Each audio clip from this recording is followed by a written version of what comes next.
Okay, good morning class. So before we start our discussion for today, may I ask Mr. Kevin Tindon to lead us a simple prayer? Let us pray in Father, Son, and Spirit. Father of light and wisdom, send us your Holy Spirit to guide us in our studies. As we begin this class, we ask you to bless each one of us, our classmate, present or absent. Help us to make the most out of this moment. Amen. Okay, class. So before you sit down, pick up the piece of paper that's being littered around your chair.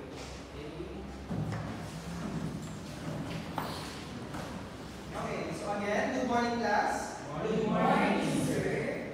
So for your attendance, put your name here and affix yours signature beside you. Okay, so did I give you an assignment last meeting class? Yes, sir. Okay, so give it to me after our discussion. Okay, so before we begin our discussion class, may I present to you our classroom rules. First, please read.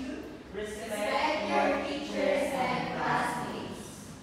Engage actively and attentively. Act responsibly at all times. Do your work with honesty and effort. Your cell phones must not be used during class hours. Okay, very good. So did you understand our rules, guys? Yes, sir. Okay.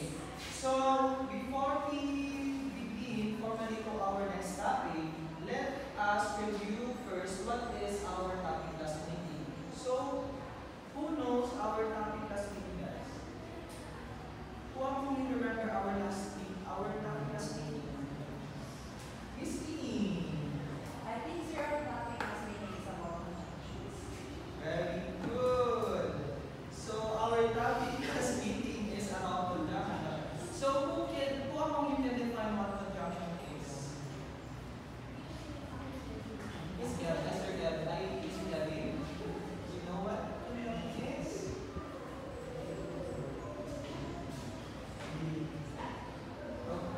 So, conjunctions mean or connect words, phrases, and sentences together.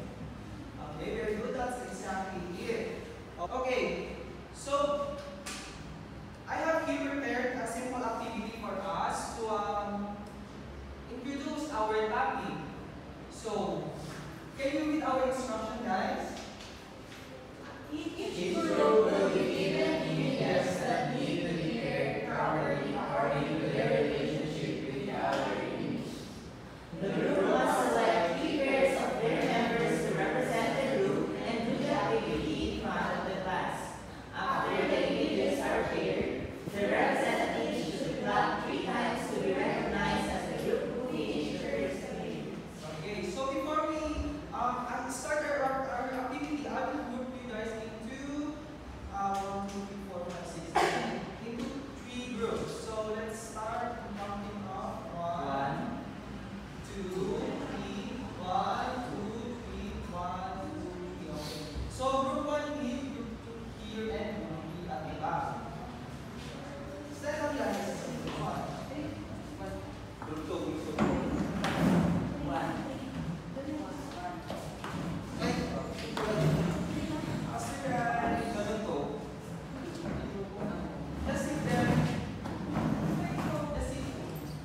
Okay. Are you in your groups now? Yes, sir. So pick your representative and come here in front of you to get your images. That's for you and that's for you. Okay, to after you. And that's for you. And that's for you. And here and here. Okay, proceed to your activities, guys. I will give you how many minutes? 2 minutes. So let's start our time. Okay. Start your activity now.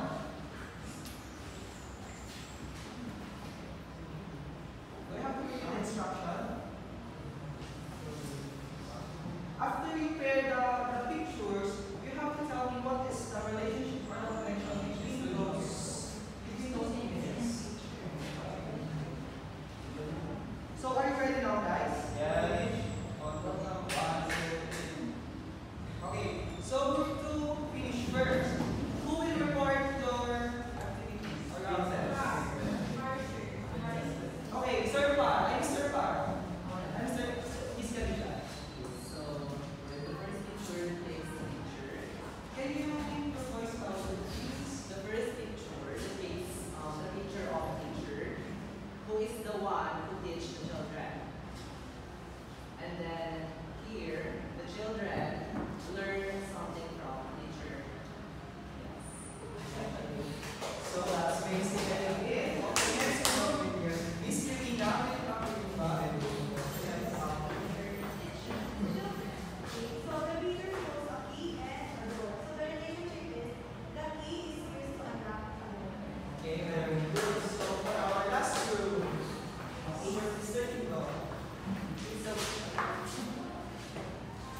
we have our racket of badminton and our shuttlecock. So this racket is used to hit the shuttlecock to go to the opposing player. I see. Very good, guys. So I think you are now ready to proceed to our next topic. So before we begin our next topic, I have here our learning objectives that we aim to achieve at the end of our lesson. So at the end of the lesson, you are expected to read letter A. Identify the clauses used in simple sentences. Classify clauses into dependent and independent clauses.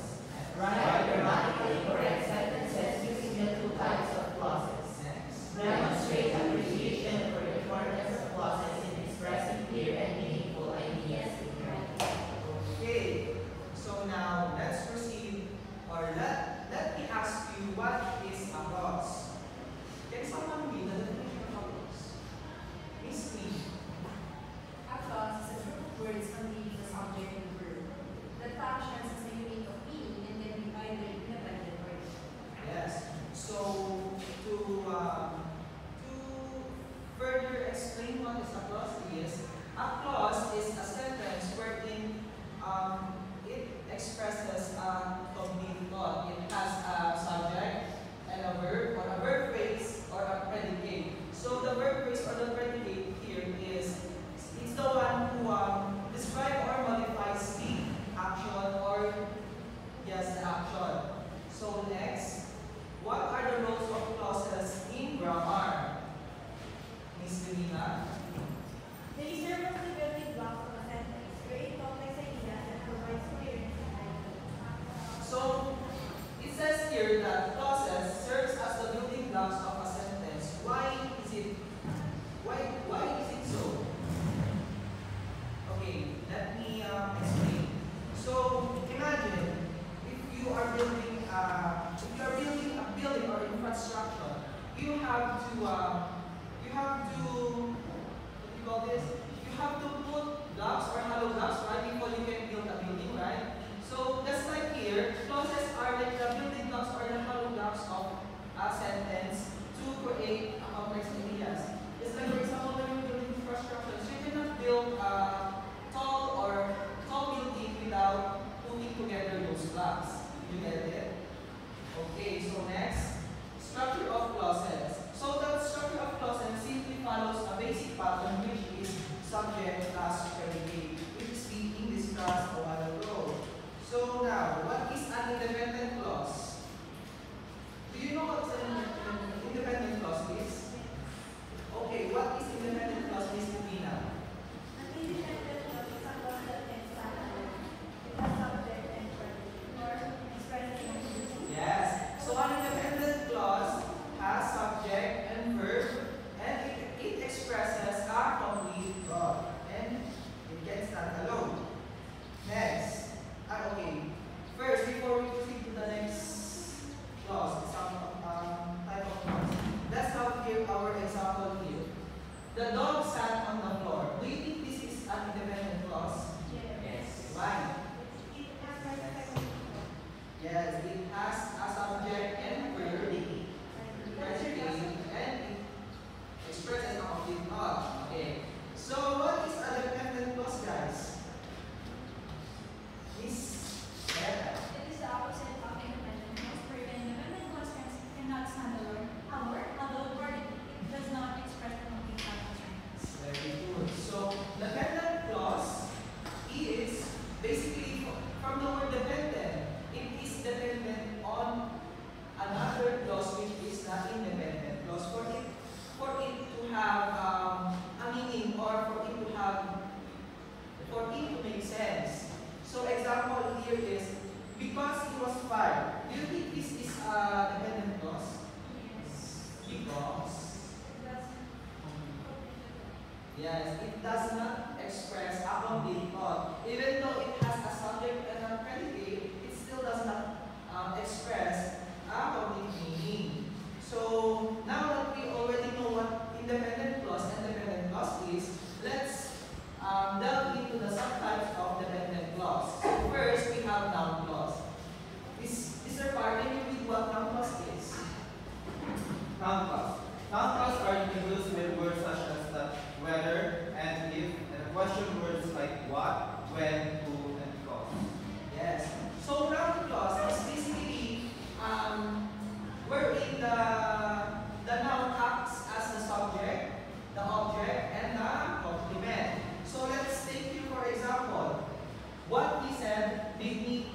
kahoy.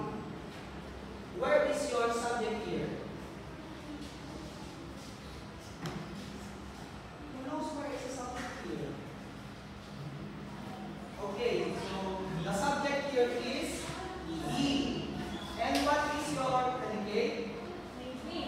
Made. Exactly. So does it express a method? Are you sure? No. So let's analyze. What does the noun here serves as or function as? Subject, right? Very good. And number 2. Miss Kalita, can you read number 2? Whether we go, the party is up to you. Okay. So where here is your subject or noun? We. And your predicate? Go. Exactly. So let's analyze again the sentence. What does the word or what does the noun serve as or function as? The word we, the noun we. What does it function as?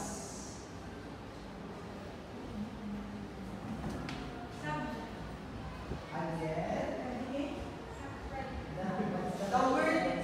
The word now, the word we, what does it function as? Yes, the noun as subject, complement, or object. Okay. So next example, the last example. Mr. Alvin, can you read the example number 3? That she won the award was no surprise. Where is your noun here? She. And what does it function as? Yes, very good. So next subtype of dependent clause is adjective clause. So adjective clause is introduced by a relative pronoun such as who, whose, which, and that. So basically here, adjective clause are a clause that modifies a noun or describes the noun or to add additional information about the noun. So, for example, everyone read. The boy who is wearing a red hat is my neighbor. So, where do you think here is your dependent clause? Where is your dependent? Yes, very good. Why do you think that is your dependent clause? Because this dependent clause, which is who is wearing a red hat, modifies your subject boy, or it adds more additional information about the subject boy. And number 2, again, read. The book that I read last night was very interesting. So where is your dependent clause? That I read last night. Very good. The book. Because it what? It modifies add information to the book. Yes. And last example, The woman whose car was stolen is very upset. and where is your dependent clause? Whose car was stolen. Very good. And for our last subtype of dependent clause, adverbial clause is introduced by subordinating conjunction such as when, while, because, although, if, and after. And actually, there's many more that we can see if it's adverbial clause. So just an additional information about adverbial clause. Adverbial clause modifies or describe a noun, adverb, and adjective. So let's take here for example. Miss Corpus, can you read number 1, please? After I finish my work, I will go for a walk.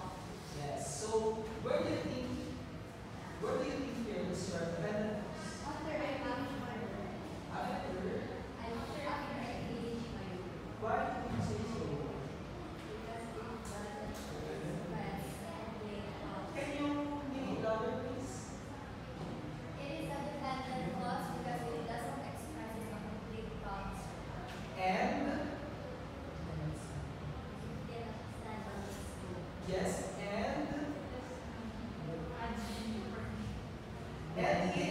modifies the I will go for a walk. verb go.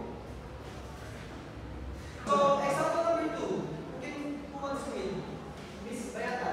While I was studying, I phone rang. Where Mr. Lebanon was there? While I was studying. Because Because it was not, it modifies the word rang. yes, very good. And for the last example,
They will identify what type of clauses are present in the sentence and they will explain how they came up with that answer.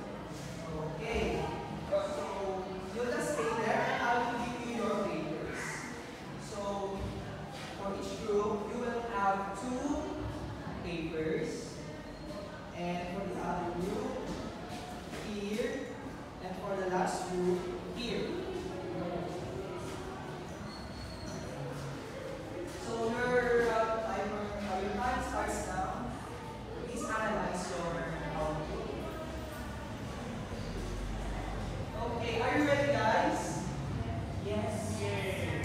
Okay, whose group wants to go first? Miss Irina's group, come in front.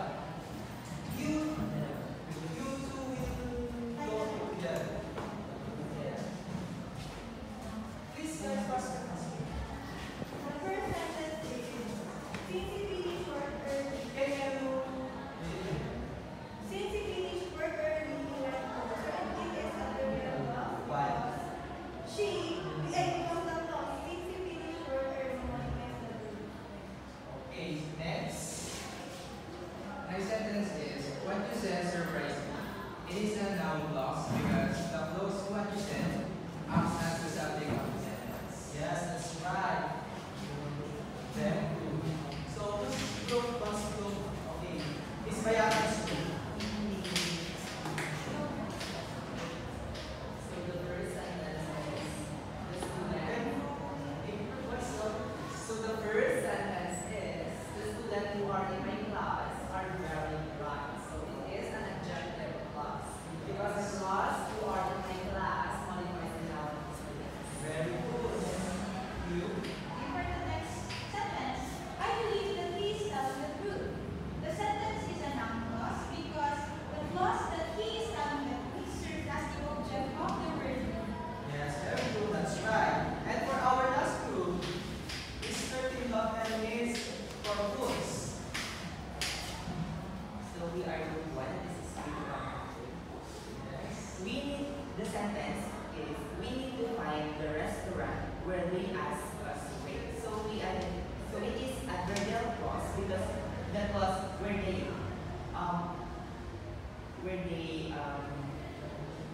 ask us to wait modifies the verb five. So, for our next sentence is, she didn't know where he had gone. This is an example of a noun clause because the noun clause where he had gone function as the object of the verb. Do you think they are right? Yes, they are right. So, very good, guys. You did a very good job. Give yourselves 5 claps. Okay. 1, 2, 3, 4, 5. Very good. So, here, let's have a quiz. Let's have a quiz. So, I will give you guys your quiz here and you will submit it before our class ends, okay? Are you ready for your quiz, guys? Yes, sir. Okay. So here,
subject or no? Subject, verb, and another adverb. So that's it guys for